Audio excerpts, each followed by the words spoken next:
hear them ring, soon it will. So I typed in 4231. There's also 5723, I believe. And here are our options. You press 2 and 3 to alternate options. You press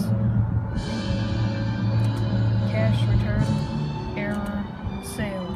So I'm going to go to cash, and we're going to press 4, which is the select button. It's going to tell us, and then when we press 2 and 3 now, it's going to go up, it's going to say cash, 1, 2, so this is going to tell us how many cash each slot, each drink has made. So let's see, 1. Drink 1 has made $50 exactly. Let's try drink, no, not that. Drink 2.